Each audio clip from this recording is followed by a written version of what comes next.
Hello! Welcome to my IBS story.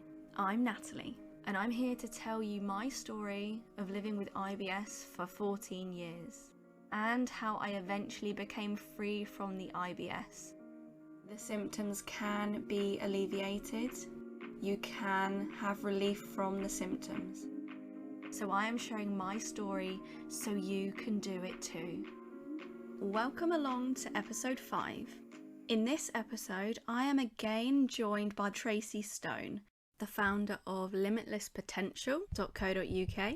She is a clinical hypnotherapist based in Berkshire in England. She's also an advanced rapid transformational therapy practitioner, as well as best-selling author and general wonderful person. And she is the therapist that I chose to work with to overcome the IBS. In the last episode, Tracy and I talked about what rapid transformational therapy is, and that's the therapy that I chose to use to deal with the IBS. So in today's episode, Tracy and I will be talking about what came up for me during that therapy session. Before we jump into that, just to signpost you to the show notes if you would like to read along or refer to any of the resources or information we talk about in this episode. The show notes are available at www.nataliemears.co.uk/episode and then the number 5. So, welcome along, Tracy. Well, thank you, Natalie. So lovely to be here with you today and with all of your listeners. Well, thank you for joining me again. So, Tracy, we worked together back in September 2018, as we discussed in the previous episode.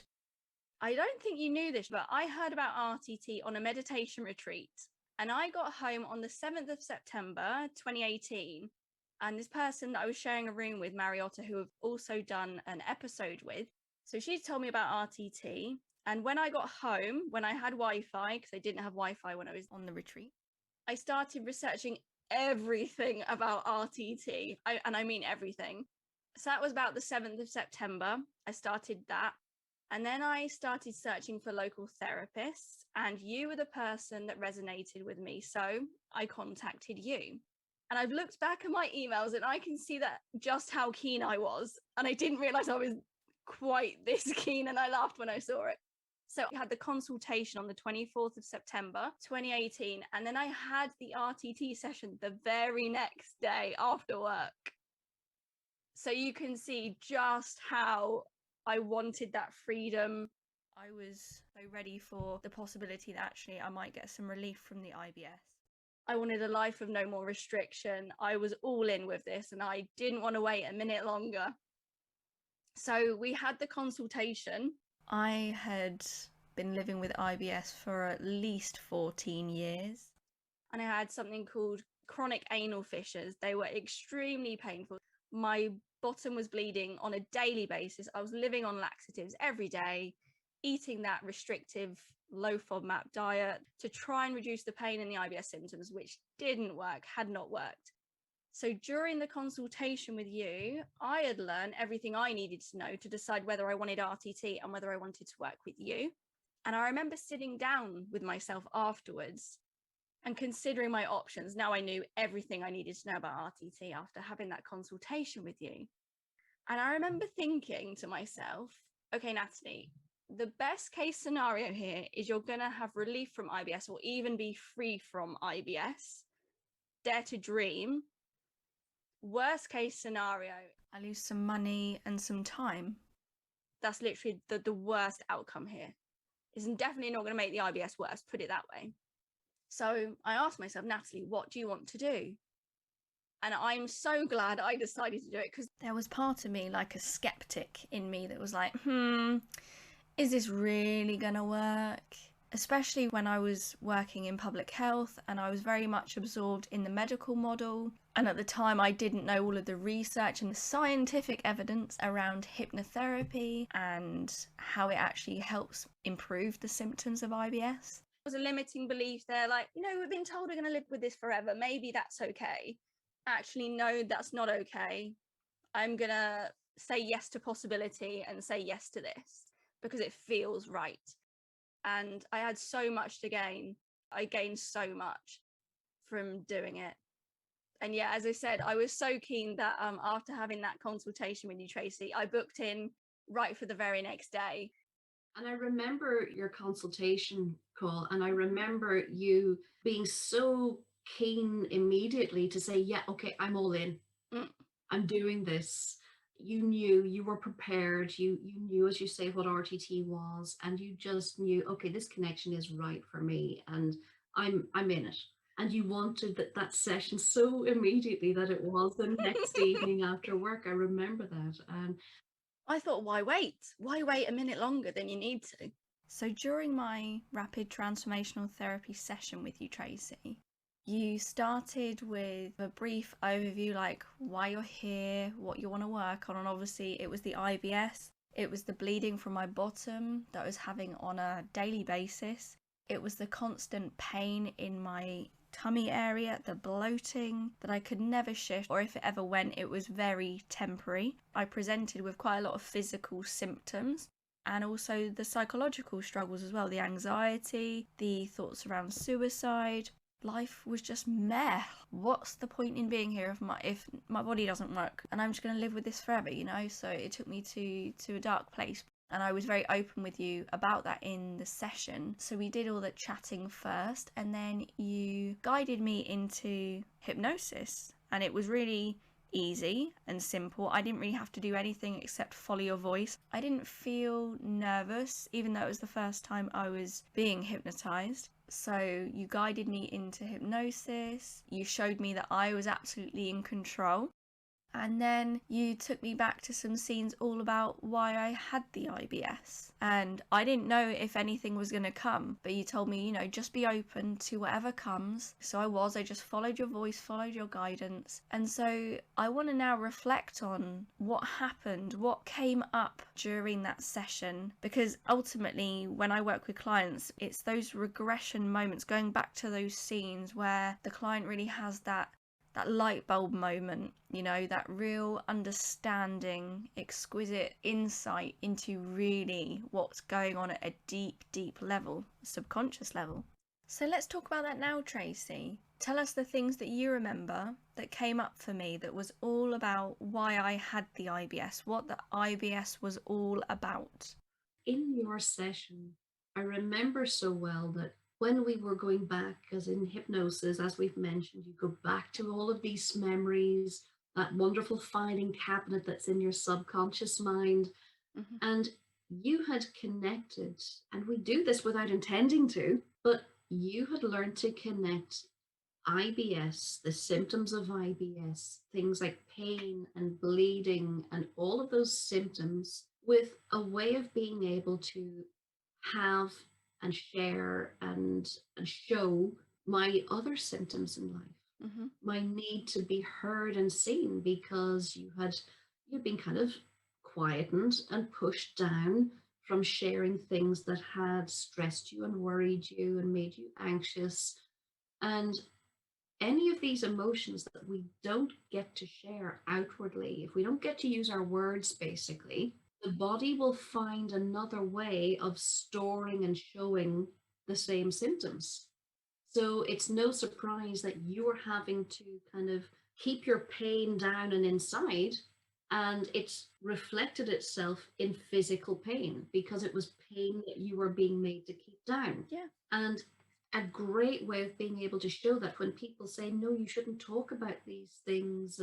And this was what you heard when you were a younger girl and when you were a younger woman, that you were told you don't need to talk about these things. You don't need to hear about these things. Soldier on.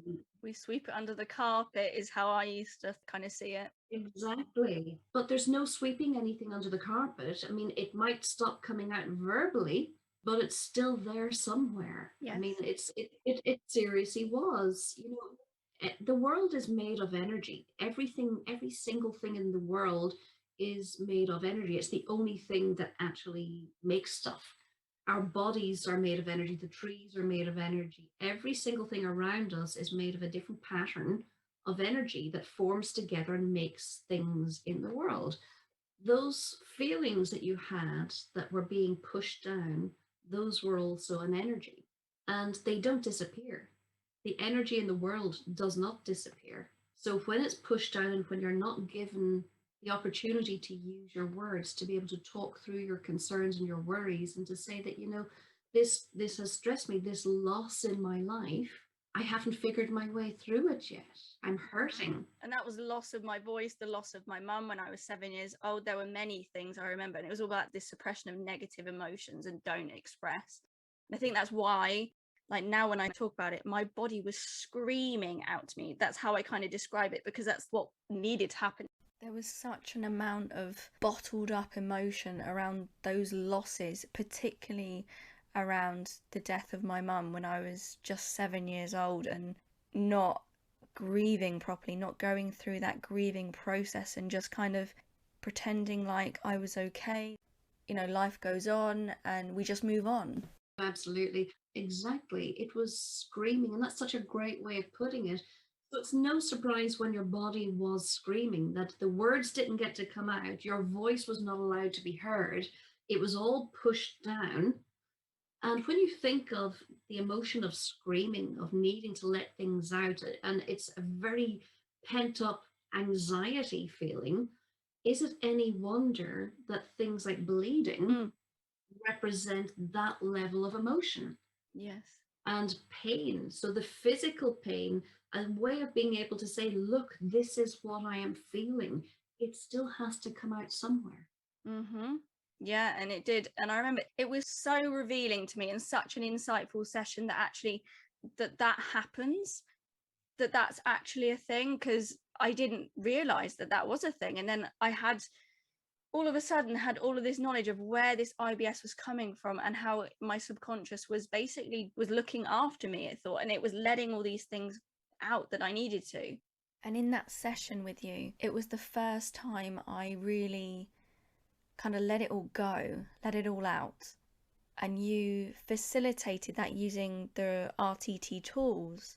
So I was able to express finally those emotions, the feelings of loss, the feeling of deep pain within me that I had been bottling up, pushing down, suppressing, and just putting a front on to everybody else. And obviously, by putting that front on, it wasn't a long-term solution because it was having a physical impact on me. And in that session, I really understood that. I could see really, wow, I kind of thought I could get away with doing that for the rest of my life. And actually, if I continue doing this, I'm just going to keep getting these physical symptoms. So I am going to let all of this go. I'm going to let all of this out. And it's okay to express your feelings of sadness. It's okay to feel a sense of loss. It's okay to feel negative emotions. What's not okay is to not express it, to hold on to it and not let go. So you help facilitate that in the session.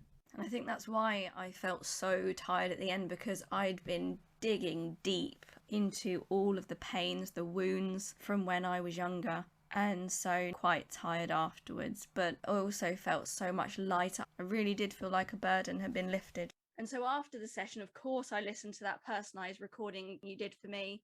I listened to it for 21 days. And I know that the IBS symptoms tapered off quite quickly for me. And this kind of dark cloud I used to feel in my tummy had lifted. I'd no bloating. I started to have a poo every day, which was very unlike me.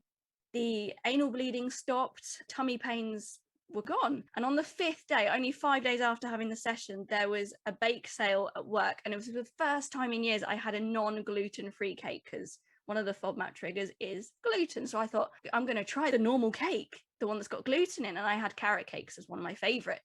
And I had zero reaction. And I remember just, wow, there was no flare-up, no bloating, no distension, no pain. I was absolutely amazed. And then I started to eat lots of the trigger foods, lots and lots of them, and started overeating for a little bit because I wanted to really test it. Like, is this real? I mean, you know already, but for the listeners, and I think they know already as well, but I'm delighted to say I am still pain-free, symptom-free. And I have been since that session with Tracy in 2018. And that is actually 3 years ago at the time of recording this. no IBS, and the anal fissures also healed in the process. As you may have guessed, I have absolutely zero regrets of working with Tracy, of having RTT, because it had such a profound, life-changing impact on me. And this profound experience of RTT with Tracy actually landed up changing my career path as well. So not only my physical health, I got my life back because I was no longer restricted by the IBS, my career changed as well. So I've trained in RTT and I specialize in RTT for IBS. And I chose to specialize, I guess, for obvious reasons, that I had a very limited life and RTT gave me my life back. And I just want to do this for others. I want to give back over and over and over again to anyone suffering with IBS, because life without it is very much worth living. And I did not feel really like it was before when I did have the IBS. And so taking your power back and taking your health back, I think, is really, really important. And I'm a big advocate for that now.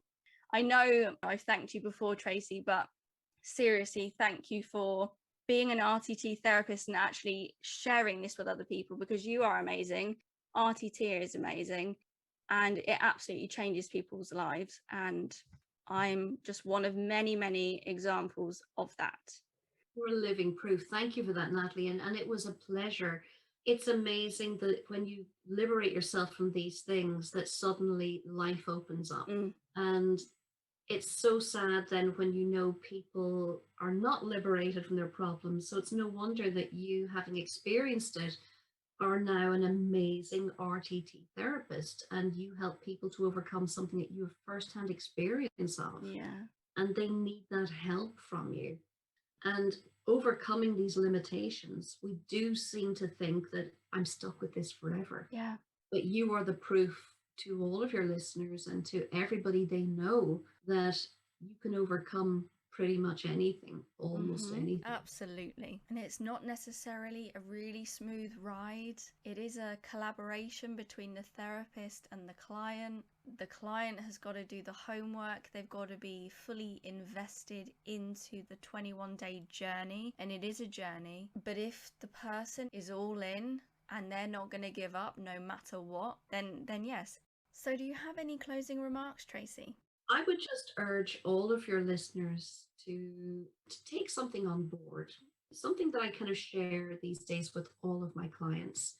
There's 2 words that I tell all of my clients to remove from their vocabulary, to no longer use. And it changes an awful lot of things. One of those words is try. I'm not going to try anything. So don't say to yourself, you're going to try RTT. Don't say to yourself, you're going to try and change how you talk to yourself. Don't even say to yourself, I'm going to try and get there for 7 o'clock. Because when you try something, you set yourself up for failure. You're giving yourself an out that says, I'm probably not going to do this anyway, but I'm going to try. So then you beat yourself up when you fail at it. So don't try anything, just get rid of that word and find a different word that works better for you. Let's say that your friends say we're all going to meet up at 7 o'clock and you think, okay, I'll try and get there. You already know you have too many things going on. You're going to be late. Then you'll feel bad and then you'll beat yourself up. Yeah. Don't try. Don't tell them you'll try and get there. But you can change that to saying something much more empowering, like, I will get there as close to 7 as I can. It's a very more empowering statement than trying. So don't try anything. Change that word into something that's more empowering. The other word is hope. Do not hope for anything. Because when we hope for something, straight away your mind sees through that and it says, oh, we don't really believe this is possible. So don't hope that you can get rid of IBS. Don't hope that you can find the love of your life. Don't hope that you will get pregnant. You just make decisions and say, I'm doing this or I'm not doing it. And again, it kind of frees you up to not be in that state of mind where you're setting yourself up for failure. So don't try, don't hope. Do stuff, love stuff, and be kind to yourself. Learn how to talk to yourself the way you would to someone you love and respect. Love it. Amazing words from Tracy, and I could not agree more. And I'll actually add something as well. When we use the word my, like my partner, my car, my IBS, my condition, my symptoms. We're taking ownership of that. And that's okay. If you want to own something, I've not come across a single client who actually says, oh, Natalie, actually, I do want my IBS. I'm quite happy to own my IBS. And so that's something I'm sharing with listeners because I think it's super important to stop using the word my, especially when we're working with something physical or psychological or emotional.